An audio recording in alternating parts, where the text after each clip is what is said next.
Hey guys, Ruga79 here for our third Katawa Shoujo video. Anyway, sorry I haven't been really recording recently. Busy summer. Last week went camping. Well, not really last week, it was just like a few days ago. But a few days ago was last week. I don't know. Also been catching up with a lot of shows. So yeah, let's get back into some Katawa Shoujo. Love this game so much. I've only played one route so far though, and I hope we get the route that we're aiming for this time. Well, we're aiming for either Shizune's route or Haneka's route, as I've said before. Don't really care which. It feels like a school uniform, as it should. It's not much different from what I used to wear before. That goes for other things too. So far, this place seems more or less like a normal school. Except for the people. I think back to my talk with Kenji yesterday. Misha's constant laughter and Shizune's sweeping the sign language gestures. Well, I've only met 3 students so far. Maybe they aren't that normal, but I'm sure others are. Or perhaps people like them are what passes for normal here. Yeah, what does pass for normal around here? What do people do? I didn't see a lot of kids hanging around after class yesterday, so maybe there are clubs. If so, I wonder if I should join one. All through class, the question remains in my mind, so I decided to ask Shizune about it when we split into groups. After all, she did say if I had anything I wanted to know, I should ask her. She crosses her arms and shifts her gaze slowly to Misha, who looks more preoccupied with trying to grind the eraser of her pencil down, so that the top of the top is perfect and evenly flat. Haha. Sorry, Shi-chan. Is there something you wanted from me? Oh, I see. That's a good question, He-chan. Also, I'm gonna say this again, don't expect me to do different voices for different characters. I'm not that great with making my voice change and sound different. I might try at some points, but I won't be able to do that very well. I'm sorry. My first thought is that means she doesn't know which is worrying. Maybe I'm being too negative. Well, anyway, Misha, please don't prove me right. Oh, that's right, everyone is encouraged to join a club. A lot of people do so because there isn't really anything else to do. There are also school events like the festival coming up in a few days. Almost every student in the school tends to help out with it. Doing whatever. So, you actually transferred in a busy time. Maybe you can help out too. Sure. What's the festival about? Misha freezes. Wah! I can't make that sound good. I'm sorry. I don't know, He-chan. The truth is, it's a local event, and I'm not from this area, so. She starts signing desperately to Shizune, asking her to bail her out. Shizune adjusts her glasses at the end of an oddly grandiose flourish and starts signing hard and heavy. Huh? Oh. Who cares? Misha puffs out her chest as she shouts Shizune's words out at me with a disappointed amount of pride. Too loud. I can see heads turning to look in our direction. Not so loud. Human beings evolve in each new generation. The ideals and beliefs behind a festival will inevitably change with time. Now it's about just delicious fried food and amusing little games that you play to win prizes. The teacher clears his throat very loudly, battling his long wooden pointer against his other palm like a baton. He used a pointed gaze at us. Finally noticing where we are, Misha stifles a yelp and quickly quiets down. Shizune doesn't seem embarrassed at all, though brushing it off without a care. I'd almost forgotten that I was supposed to have lunch with them. Where do you want to eat? The cafeteria? Where else? Haha, that's so plain. Okay, let's go. Plain? Well, I guess. At my old school, I liked to eat outside near the back of the building. It was a good spot, but I didn't find it until near the end of the freshman year. I wonder if there is a similar place to eat here. Misha seems to imply as much. Shizune and Misha pull me towards the cafeteria, which is surprisingly not packed. Maybe some students favor eating in a classroom or outdoors. I saw some of my classmates had boxed lunches. After we finish eating, Misha picks up where we left off earlier. So Hee-chan, you wanted to know about clubs and stuff, right? Right, Hee-chan. Okay, I guess it makes sense to ask first. Exchanging little nods of confirmation, they turn to face me again. Misha straightens her posture as if she is about to deliver a speech. Hee-chan, do you have anything you're really interested in? I used to play soccer, but I'm not really into it. I don't follow the teams and players or anything like that. As of late, I usually just read a lot. There's a book club, right, Hee-chan? Right, but it seems like they have all the members they can possibly have right now. Sorry, Hee-chan. It's really popular. It's a really popular club. Ah, okay, but more to the point, Hee-chan. Does this mean that you don't have anything already in mind? Not really. Good, great. That's great, Hee-chan. Really great. Ha ha ha. Ha ha ha ha. Why is it so great? No reason. Well, Hee-chan, other than clubs and the upcoming festival, there's one other thing. Student council! I see. I didn't know the school had a student council. That was a very melodramatic setup, though, just to tell me that. I'm pretty sure the two of them know this because Shizune looks a little embarrassed about it, and Misha is laughing. Shizune quickly retakes control of the discussion in a manner of speaking. After all, it's still Misha who has the voice, whatever she says. Haha, right. Hee-chan, maybe you should join the student council.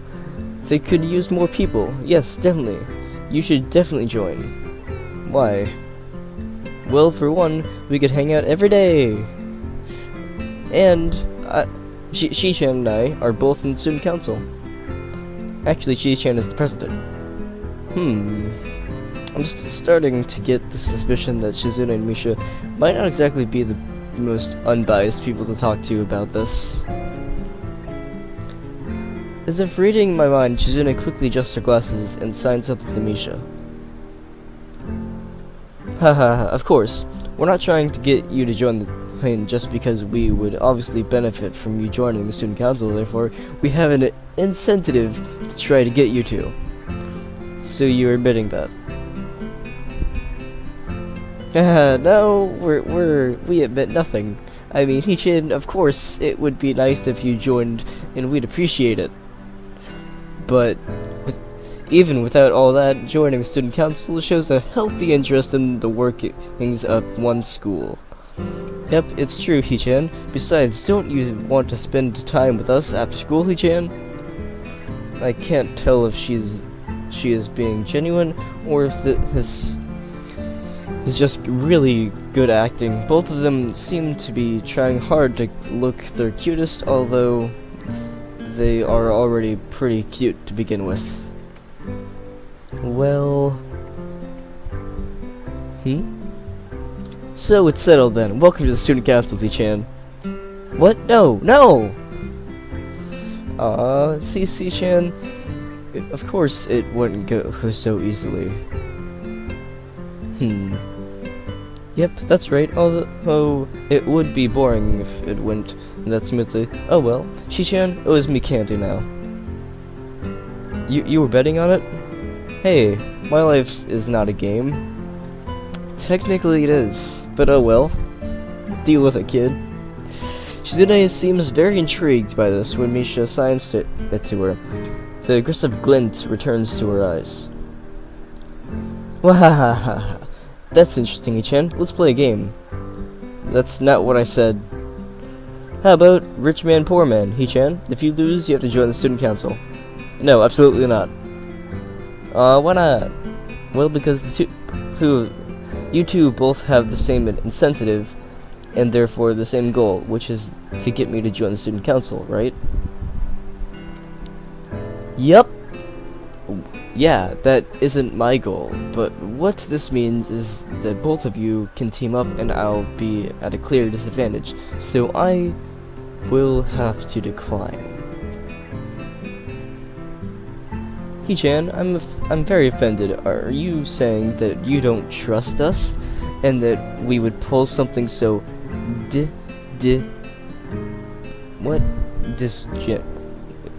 am I supposed to say that like one syllable at a time, or say it all together? I don't know.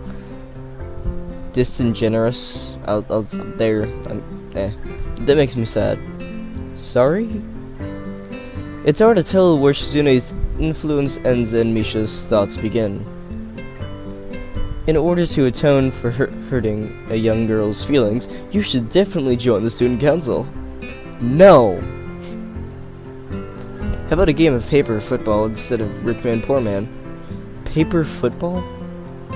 Yeah, it's a game they play in America. You make a paper triangle and then try to shoot it past goalposts the other player makes with their fingers. Isn't it cool?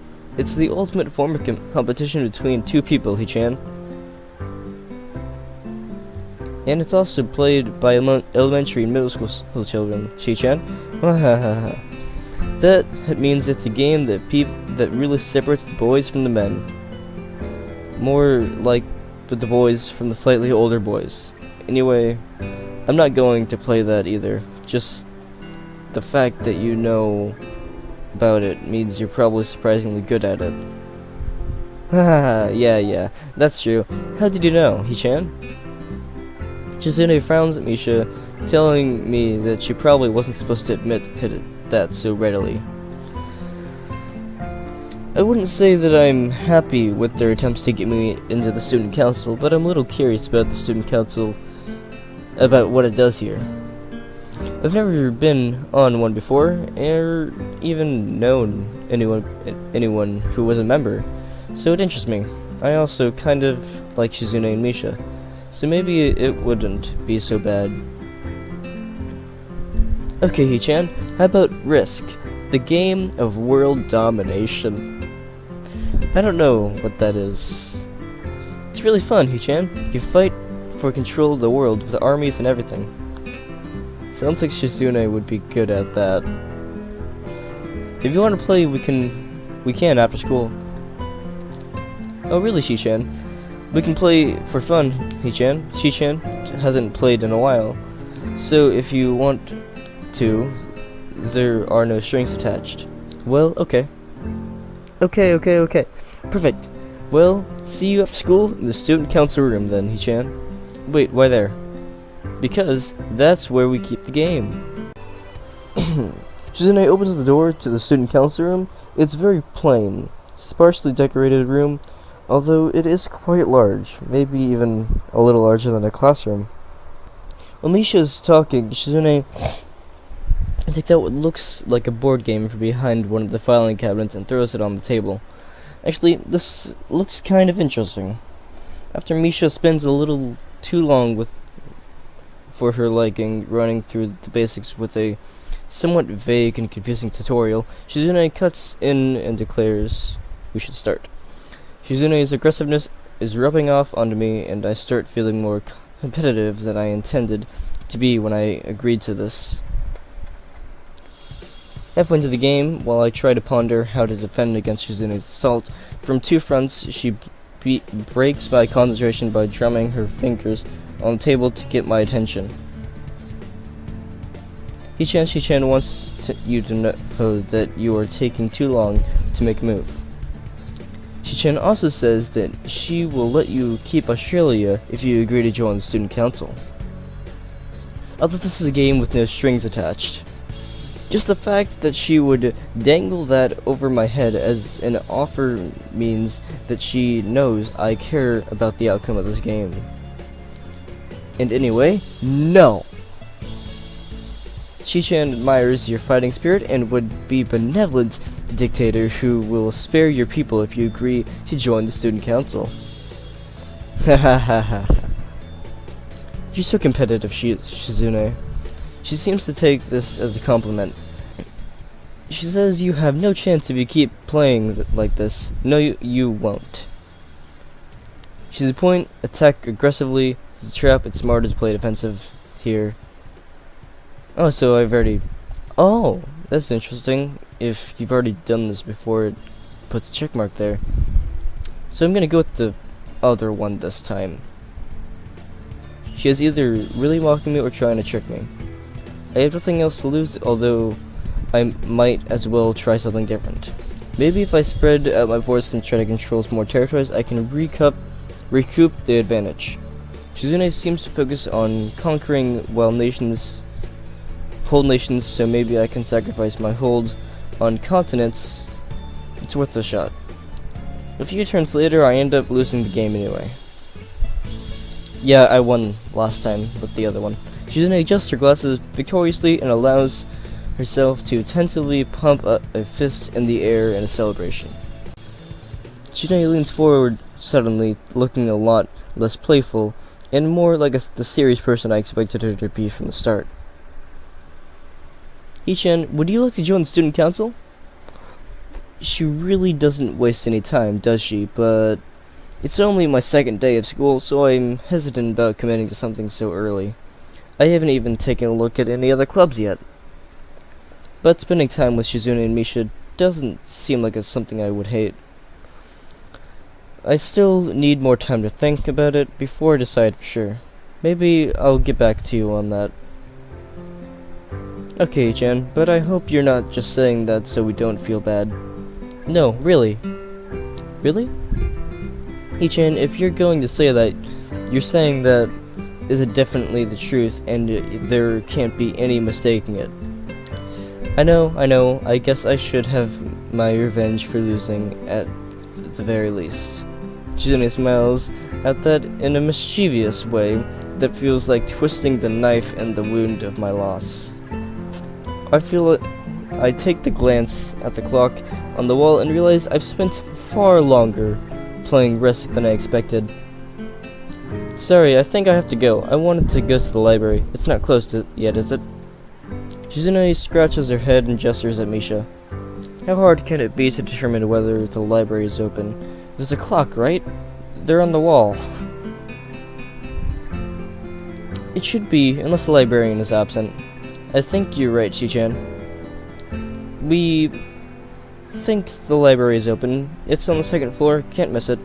Do you want us to show you where it is? No, thanks. It's okay. See you tomorrow.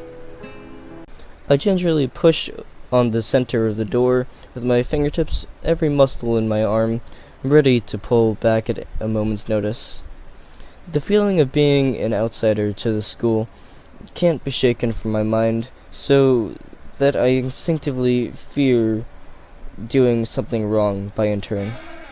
The door slowly creaks as if groaning from a deep sleep, though is much easier to open than I anticipated. Leaning over and poking my head ever further inside, I gain sight of the room as fast as possible, and the meek hello on my lips is quickly snatched away. Hey, it's Lily. This is not what I was expecting. I mindlessly let the door open to its full extent, taking in sight of it the solitary figure, taking the center stage in the otherwise abandoned room. The situation steals my voice. leaving me standing at the doorway staring at the beautiful girl. Evidently, having taken her time to assess the situation, the girl gently puts down her teacup and opens her eyes, but doesn't look at me. Hello there, may I help you? Staring directly in front of herself, the movements of her lips seem to break the silence rather than the words. However, it's the soft, measured voice that reminds me she's being separate from the room itself. No, not only is she likely the tallest girl I've ever laid eyes on, but even among the foreigners I've met, she's strikingly distinct. Hi, sorry for intruding. I was just kind of lost. She takes a moment to formulate a response before speaking. Every action she takes feels as if it's carefully choreographed beforehand. Care to take a seat? Unexpected considering that I'm intruding upon her. Thanks. I slowly step towards another seat opposite her, the girl resting the teacup and saucer on the wooden table in between.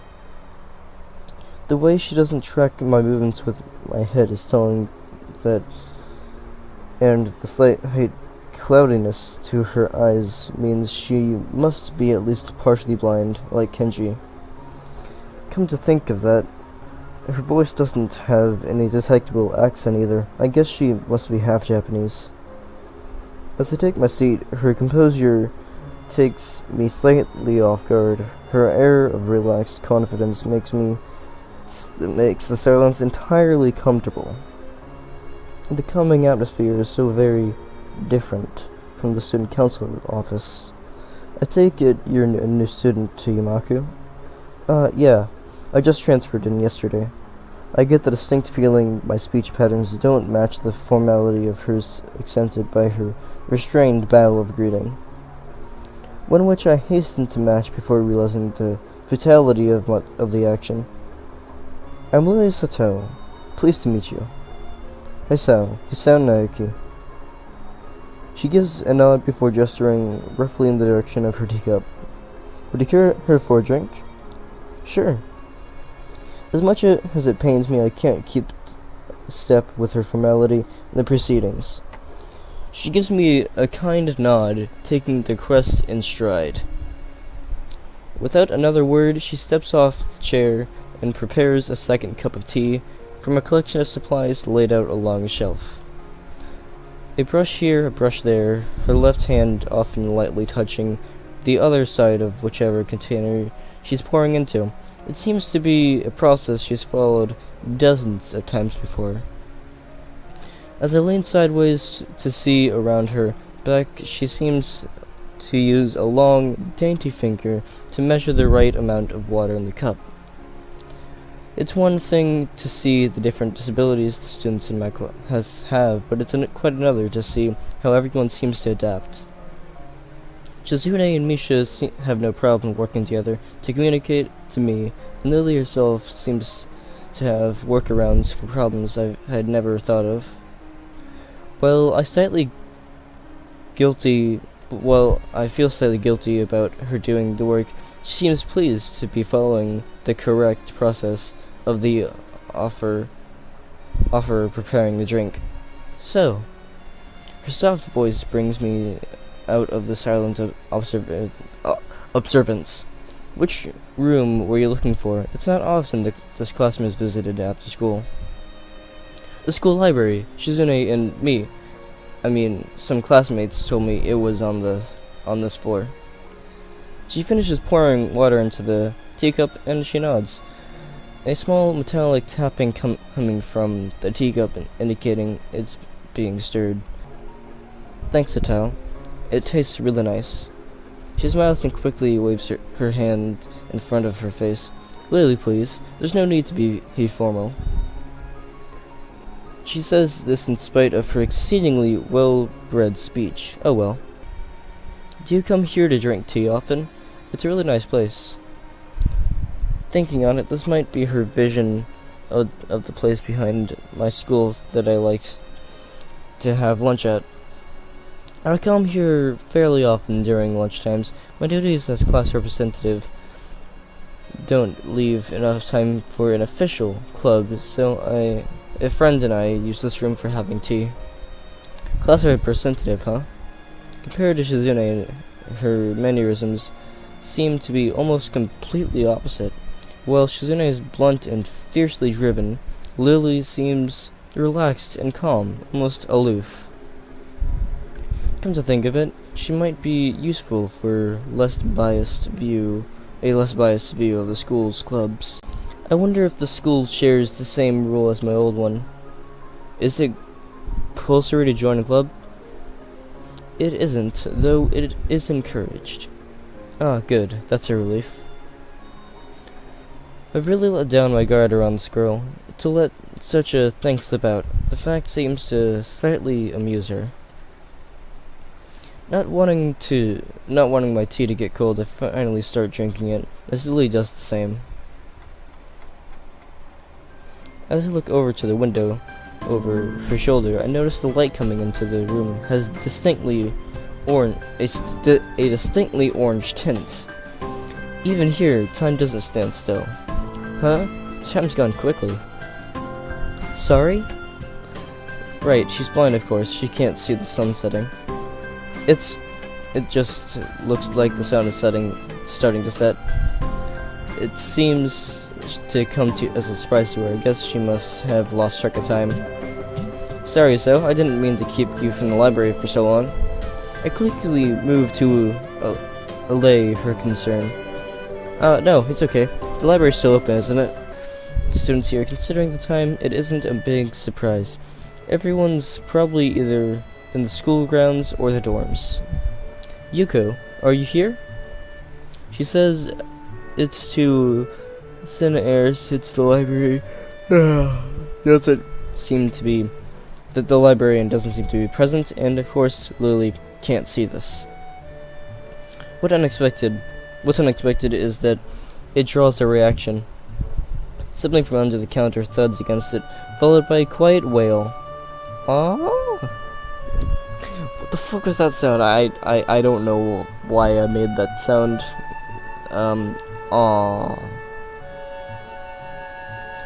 The origin, apparently the librarian quickly crawls out and bounces up to extremely rigid attention. She's very clumsy, like, my god. Hi Lily, how can I help you? Her voice is strained in a failing attempt to sound casual, and she's rubbing the back of her head. Good afternoon. What happened just now? I heard a strange sound. It's nothing, I just hit my head. See, I dropped an eraser under my desk, and while I was looking for it, a pencil dropped, and when I was looking for both of them, you came and surprised me. Are you alright? I'm sorry, I couldn't know. It's okay, sorry for making you worry. This is nothing, I've had worse happen to me. She's quick to reverse Lily's apologies, almost frantically trying to push aside the possibility that she could be in any way inconvenienced by bashing her head on the counter. Yes, worse things have happened. I reach the end of the aisle and find a collection of desks set up for study and personal reading. Going a little further, though, I discover a nice quiet corner at the back. While the rest of the library has the odd student sitting at the desk, either reading or stealthily sleeping, the back is pretty much deserted. As I glance around, I see someone who I recognize sitting on several beanbags. It's the dark-haired girl from my class, the one who snuck out of the classroom earlier. She's reading a book, keeping it close to her face, which makes her look like she's really into it. From the way she was acting today, I had pegged her as more of a delinquent than a bookworm, and in fact, her mysterious disappearance from the class raises all sorts of whys in my head. Intrigue floats slowly but surely towards the girl, towards the surface, and before I know it, I'm walking towards the mysterious long-haired girl. I guess there's no harm in introducing myself, as I would with anyone else. She's a classmate after all. Walking over to another beanbag, I take a seat and lay my books beside it. The girl starts looking scaredly up at me from underneath her fringe.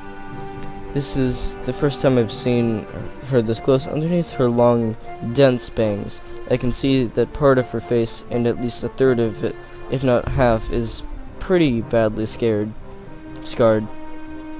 My eyes immediately drawn to the scars, subconsciously peeking past her eyes, past her hair, until they meet her own eyes.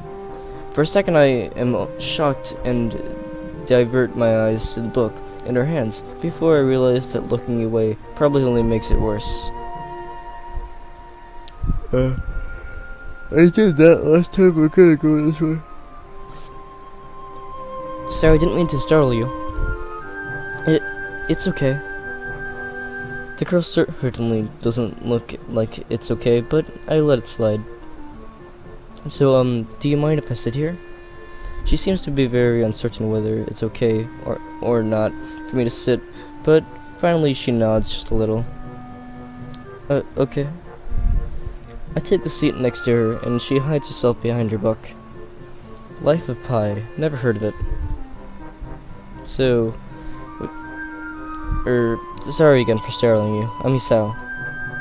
She looks up from her book, stalling a little before replying.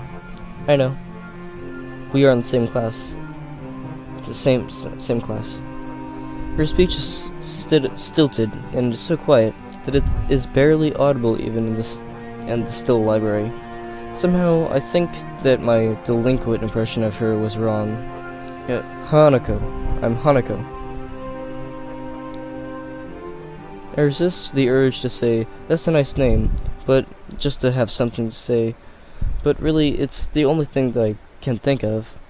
I feel like an idiot. Everyone here must be used to being different to each other, and here I am being all bothered and fussed about the kind of thing. Don't let me interrupt your reading. I'll just check these books, if you don't mind. She nods a little and sighs, a little sigh of relief. So we try to read the covers and the introductions of the books I picked up, and she buries her face in her book. Uncomfortable silence consumes us. My eyes still wander to her direction, and I sneak peeks at her flowing hair and the scars it's hiding. After a while, I realize that she is doing the same and only pretending to be immersed in Life of Pi. Her gaze is not inquisitive at all, though it darts around like a scared rabbit. When our gazes finally meet, the chain reaction is unstoppable. She stands up forcefully from the beanbag and takes a deep breath. I've got to go do something. Without warning, Hanako takes off and runs towards the counter. So I guess she gets scared no matter what. Her hair like takeoff catches me off guard, and I don't manage to go after her until she has a good head start. By the time I reach the counter, she is nowhere to be seen. Lily and Yuko are happily chatting away. Knowing that I won't be able to catch Hanako myself, I approach the girls. Hey, did you see or notice a girl run past here? Maybe. What did she look like? Long, dark hair, kinda shy. She had, well, some scars on her face. You wouldn't be talking about Hanako, would you? Yeah, that's her. I saw her reading it and tried to talk to her, but I think I scared her off or something. Oh dear. Yuko, would you excuse me? I had better try and find her. Sure. I'll just hold on to these until you come back. A sudden sound from behind startles me, making me nearly drop my books I'm carrying or the key that I almost managed to get into the lock. Who is it? I turn around to see who is talking to me. It's Kenji. He seems to be in a friendly mood, although the light glinting of his glasses in the dark gives him a sinister look. It's just me. This makes him pause and lick his lips nervously. Who is me? I don't know anyone called me. Are you some new guy again? His voice is suddenly strained and quick. Yes, but we've met before yesterday. I don't think so. I would remember someone who I only met yesterday. When was that? What day is it today? I try to ignore him. Is he joking or what? Prove that we've met before. You live across the hall. You're Kenji. I love this little drawing of Kenji, like how he looks when he's angry. It's funny. Kenji jumps back and his eyes filled with an uncomprehending fear. How do you know my name? Damn, this can only mean one of two things. Either we have met and you are telling me the truth and I just can't remember, or you are a spy.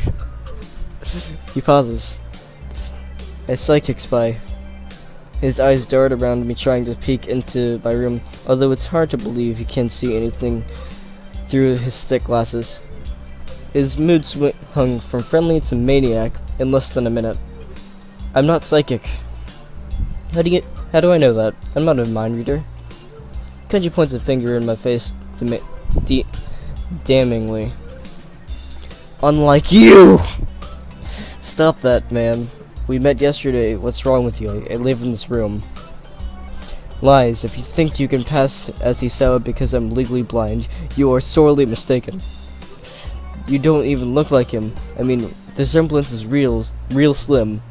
Maybe at a distance, but who do you think you're kidding? I want to grab him by the shoulder and shake him expressively. I rub my eyes and let out a heavy sigh. Stay there. Kenji comes closer, one careful step at a time. I stay still, lest he assault me physically, although I doubt he could do damage even if he did. Oh, wait, I see it now. Damn, it really is you. Sighing again, and then once again for good measure, I step backwards, just in case. What's up, man? You don't look too good. I think something wrong? I don't know, just had something stupid happen to me. A few stupid things, actually, even if you discount this one. I can't get a proper touch on other people here, and I have no idea if it's because of me or because of them. I don't know why I'm telling this to Kenji. It's not like we've had any contact either.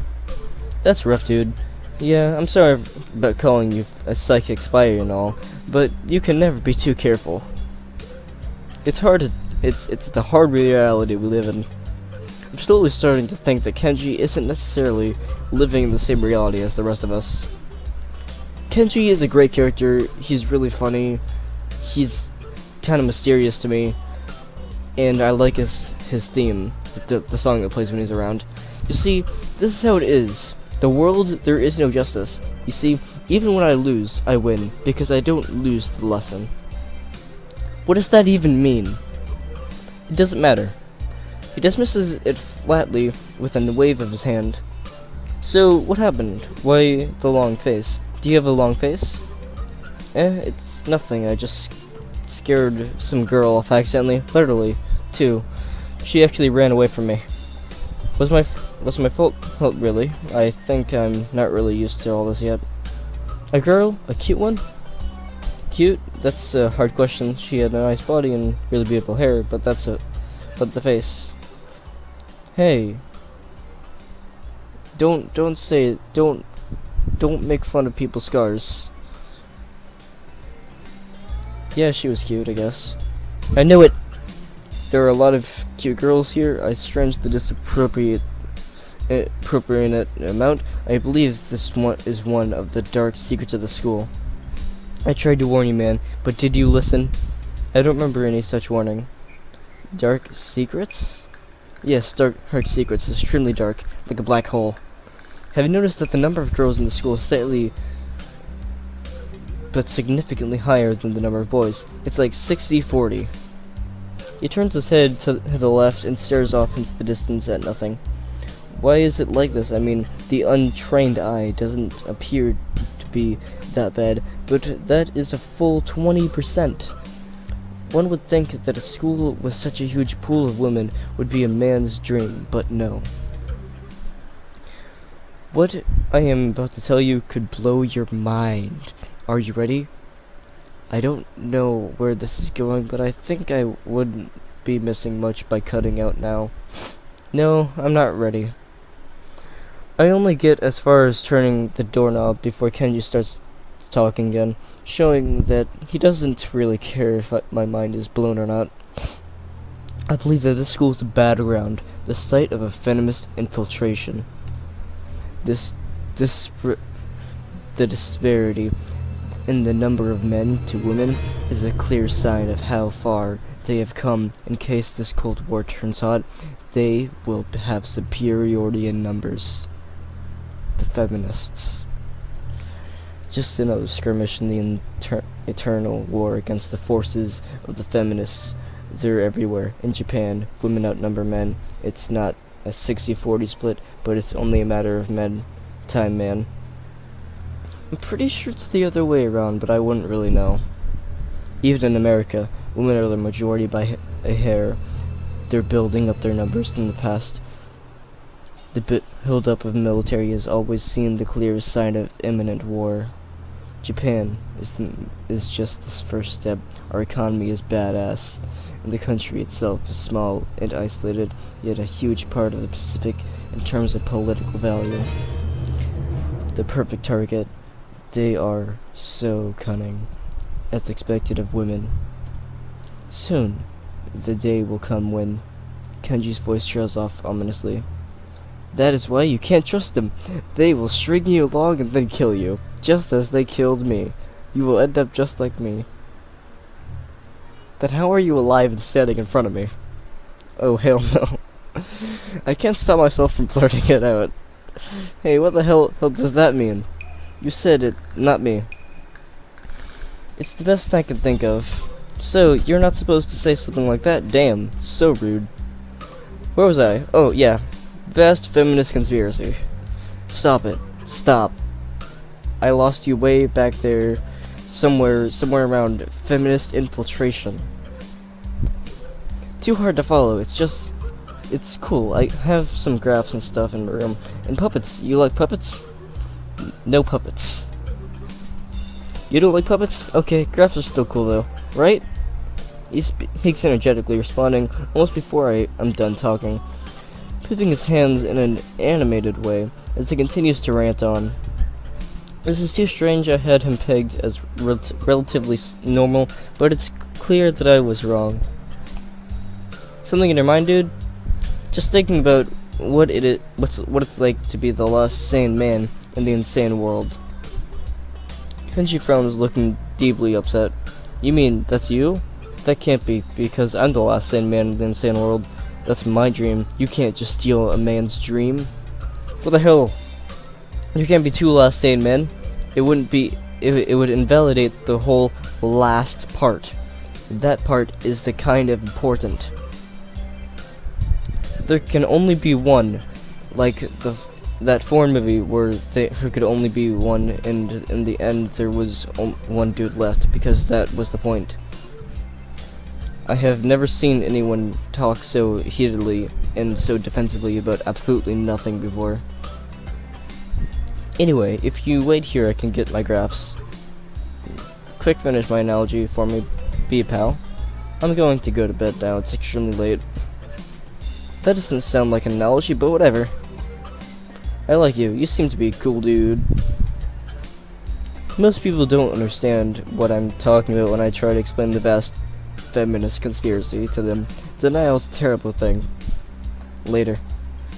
He claps me on the back and then vanishes into his room.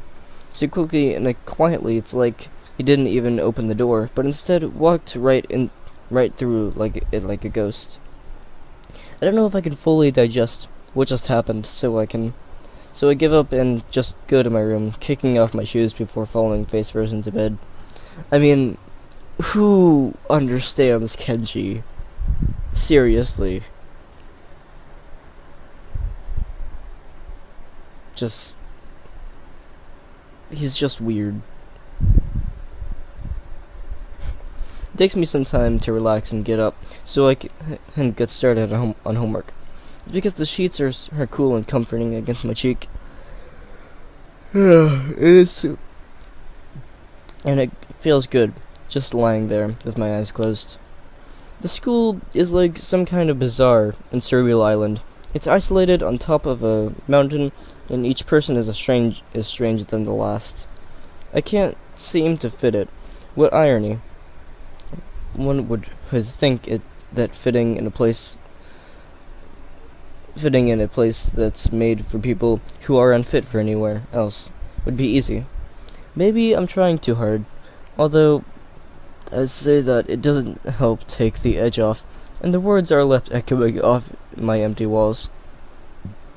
I guess it's not as bad as I expected, though this place is really more a school and less a hospital pretending it's a school than I thought it would be. If anything else, the scenery is beautiful. I open my one eye, seeing the school books and bottles of pills arranged side by side on my desk. Maybe this place is too much like a normal school after all. Okay, just gonna save here, and end the video here. If you guys enjoyed the video, please leave a like and subscribe if you did enjoy the video. Sorry that we only got through one day again this time. I'll try to get through more days in the next video. Have plans for other videos besides Katawa Shoujo stuff. And yeah, see you guys in the next one. Check the description for Discord links if you want to join my Discord. And as I said before, if you enjoyed, leave a like, subscribe, and comment. It's very much appreciated. See you guys later.